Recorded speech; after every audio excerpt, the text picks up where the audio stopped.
สบายดีหมู่เพื่อนหมดทุกคนมื้อนี้คอยจะมาแบ่งปันความรู้เล็กๆน้อยๆนะซึ่งคอยจะมาสอนหมู่เพื่อนเกี่ยวกับการเพิ่มภาษาในแผ่นพิมพ์เนื่องจากว่าโทรศัพท์ที่เฮาซื้อมาใหม่ๆเนาะมาจากห้างนั้นภาษาในแผ่นพิมพ์มันจะบ่ครบเนาะมันจะมีแต่น้อยเดียวซื่อๆบางทีก็มีภาษาอังกฤษกับภาษาไทยแต่ว่าบ่มีภาษาลาวอยู่นำเนาะบางทีก็มีแต่ภาษาลาวกับภาษาอังกฤษและบ่มีภาษาไทยอยู่นำเด้อฉะนั้นถ้าเฮาอยากได้หลากหลายภาษามาอยู่ในแผ่นพิมพ์ของเฮาเนาะเพื่อสะดวกในการแชตการพิมพ์ข้อความการการเรียนอิหยังก็แล้วแต่เนาะเฮาจะมีวิธีแนวใดเนาะมื้อนี้ข้อยจะมาสอนเนาะ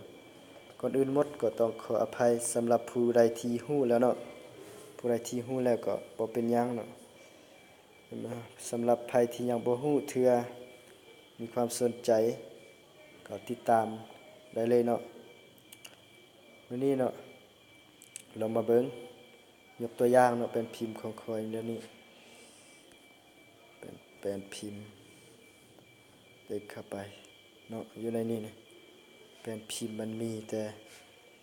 ภาษาไทยอยู่นี่เนาะเด็กภาษาอังกฤษเด็กภาษาไทยมีแต่2ภาษาเนาะปัจจุบันนี่อันเป็นพิมพ์ของข้อยแล้วใดจะให้มันมีภาษาลาวอยู่นำแดหรือว่าภาษาจีนภาษาเวียดอิหยังก็ได้เนาะหั้นหมู่เพื่อนสนใจก็ติดตามขั้นตอนของข้อยเลยเนาะให้เข้าไปก่อนอื่นหมดมันให้เข้าไปบนตั้งค่านี่ก่อนเข้าไปบนตั้งค่าปึ๊บเนาะมันจะเป็นแนวนี้เนาะเมื่อเฮาเข้าไปให้เฮาเลื่อนลงมาเนาะเลื่อนลงมา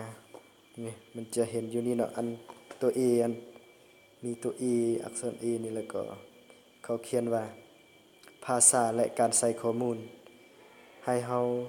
จิ้มเข้าไปเลยเนาะจิ้มเข้าไปเมื่อเฮาจิ้มเข้าไปแล้วมันจะเด้งมาหน้าแบบนี้ดังนั้นนี่ให้เฮาเบิ่งอันที่3เดี๋ยวเนาะอันทำอิฐแม่นภาษาแม่นหมายความว่าแม่นภาษาอยู่ในโทรศัพท์เฮานี่เนาะสามารถเปลี่ยนบ่นั้นได้แต่ว่าเฮาจะมาเรียนการเพิ่มภาษาในแผ่นพิมพ์เนาะนี่มันจะแม่นอันที่3อันนี้แหละเป็นพิมพ์Samsungคันแม่น Huawei คันแม่นอื่นๆมันก็สิว่าเป็นพิมพ์ของอันยี่ห้ออันนั้นเลยเนาะให้เฮาทำการติ๊กเข้าไปเลยเนาะติ๊กเข้าไปปึ๊บนี่มันจะออกมาแนวนี้ออกมาแนวนี้เนาะนี่มันมีบนไม้บวกอยู่นี่เขาเขียนว่าเพิ่มภาษาที่ปนข้อมูลให้เฮาทำการจิ้มเข้าไปเลยจิ้มเข้าไปนี่มันจะมีหลากหลายภาษาอยู่นี่เนาะภาษาทั่วโลกคั่นแหละมีหมดอยู่นี่นะนี่อันดำอันนี้แม่นอันบ่แม่นสีฟ้าอันดำอันนี้แม่นเฮายังบ่ทันเปิดใส่เทื่อแต่อันมีสีฟ้านี่แหละแม่นอันที่เฮาเปิดใส่แล้วดังนั้นเฮาเลือกเบิ่งเนาะเลือกเบิ่งสมมุติว่าต้องการภาษาลาวเนาะตัวอย่างแล้วก็ลากเข้ามาเลยให้เป็นสีฟ้านี่เลยลากเปิดนี่แหละเนาะ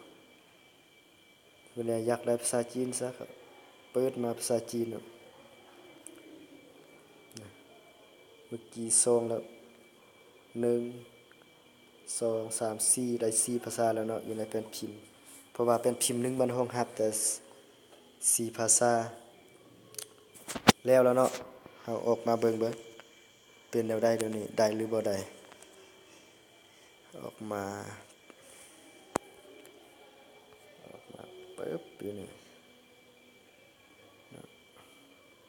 เด็กเข้าไปอยู่นี่ตัวอย่างเนาะตัวอย่างนี่ภาษาอังกฤษออกมาแล้วเมื่อกี้มีภาษาอังกฤษกับภาษาไทยเนาะภาษาอังกฤษเด็กมาภาษาไทยเลื่อนมานี่ภาษาจีนออกมาแล้วนี่ภาษาลาวนะหมายความว่าได้แล้วเนาะเมื่อกี้มีแต่ภาษาไทยกับภาษาอังกฤษเดี๋ยวนี้มีภาษาลาวอยู่นำเด้เอาก็สิหมดส่ำนี้แล้วเนาะสำหรับคลิปนี้นะขอขอบใจหมู่เพื่อนที่รับชมเนาะ ไว้พบกันในคลิปหน้าขอขอบใจ